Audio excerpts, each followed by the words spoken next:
여호와께서 이와 같이 말씀하시되 유다의 서너 가지 죄로 말미암아 내가 그 벌을 돌이키지 아니하리니 이는 그들이 여호와의 율법을 멸시하며 그 율례를 지키지 아니하고 그의 조상들이 따라가던 거짓 것에 미혹되었음이라. 내가 유다에 불을 보내리니 예루살렘의 궁궐들을 사르리라. 여호와께서 이와 같이 말씀하시되 이스라엘의 서너 가지 죄로 말미암아 내가 그 벌을 돌이키지 아니하리니 이는 그들이 은을 받고 의인을 팔며 신 한 켤레를 받고 가난한 자를 팔며 힘없는 자의 머리를 티끌 먼지 속에 물로 밟고 연약한 자의 길을 굽게 하며 아버지와 아들이 한 젊은 여인에게 다녀서 내 거룩한 이름을 더럽히며 모든 제단 옆에서 전당 잡은 옷 위에 누우며 그들의 신전에서 벌금으로 얻은 포도주를 마심이니라. 내가 아모리 사람을 그들 앞에서 멸하였나니 그 키는 백향목 높이 같고 강하기는 상수리 나무 같으나 내가 그 위의 열매와 그 아래의 뿌리를 진멸하였느니라. 내가 너희를 애굽 땅에서 이끌어내어 40년 동안 광야에서 인도하고 아모리 사람의 땅을 너희가 차지하게 하였고 또 너희 아들 중에서 선지자를 너희 청년 중에서 나실인을 일으켰나니 이스라엘 자손들아 과연 그렇지 아니하냐? 이는 여호와의 말씀이니라. 그러나 너희가 나실 사람으로 포도주를 마시게 하며 또 선지자에게 명령하여 예언하지 말라 하였느니라. 보라, 곡식단을 가득히 실은 수레가 흙을 누름같이 내가 너희를 누르리니 빨리 다름박질하는 자도 도망할 수 없으며 강한 자도 자기 힘을 낼 수 없으며 용사도 자기 목숨을 구할 수 없으며 활을 가진 자도 설 수 없으며 발이 빠른 자도 피할 수 없으며 말 타는 자도 자기 목숨을 구할 수 없고 용사 가운데 그 마음이 굳센 자도 그 날에는 벌거벗고 도망하니라. 여호와의 말씀이니라. 오늘 본문은 남유다와 북이스라엘의 구체적인 죄악 상해에 대한 고발과 심판에 관한 예언이 선포되고 있습니다. 남유다는 하나님의 말씀을 멸시했고 거부했습니다. 또한 거짓된 우상의 미혹이 되어서 살아가고 말았습니다. 하나님은 그들에게 불을 내려 심판하시겠다라고 선언하십니다. 그런가 하면 북이스라엘의 죄는 남유다와는 비교도 할 수 없을 정도로 심각했습니다. 하나님은 북이스라엘을 향한 훨씬 더 강력한 심판을 경고하십니다. 북이스라엘의 사회는 말할 수 없이 타락했습니다. 아모스 말씀 오늘 본문 2장 6절의 하반부에 보시면 그들이 은을 받고 의인을 팔며 신 한 켤레를 받고 가난한 자를 팔며 사람의 목숨보다 돈이 훨씬 더 중요한 사회를 만들어가고 있었던 것이죠. 신 한 켤레의 값에 빚을 갚지 못하면 그 사람을 노예로 팔아넘길 정도로 정말 무자비한 사회를 만들어 놓았습니다. 한편 성도덕의 타락은 정말 심각했습니다.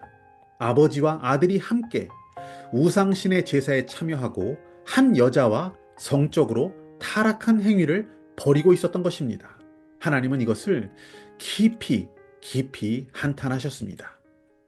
종교 지도자들의 타락도 마찬가지였습니다. 백성들에게 벌금을 매기고 그 죄에 대한 벌금을 거두어서 그 돈으로 술을 마시는 집단 향락의 죄를 범하고 있었던 것입니다. 그 당시나 지금이나 이 세상은 부도덕해지고 타락해가는 방향을 향하여서 계속해서 달려가고 있습니다.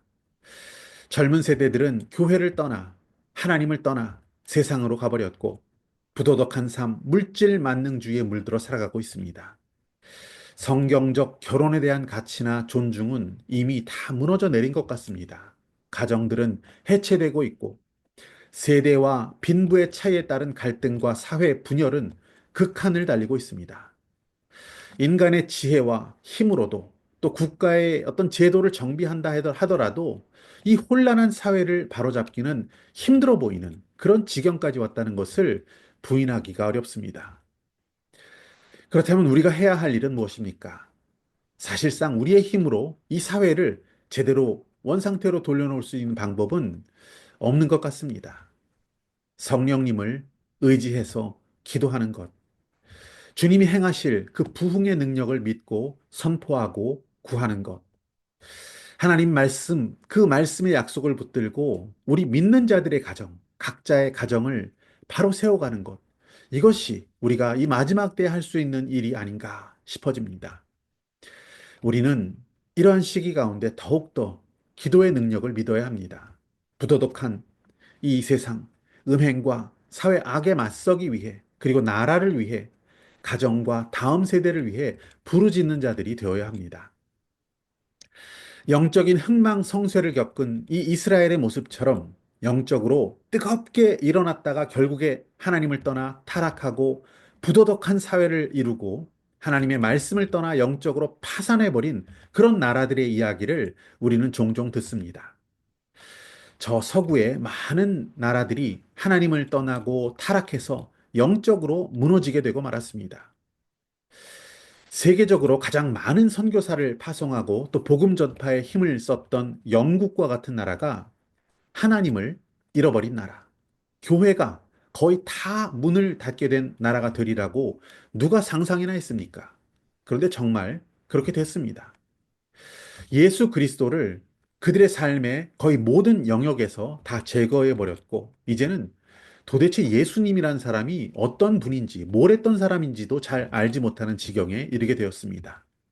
예수님이 이 세상의 구세주라는 사실을 알지 못하는, 믿지 않는 그런 나라가 되었다는 것이죠. 동성애를 할 수 있다.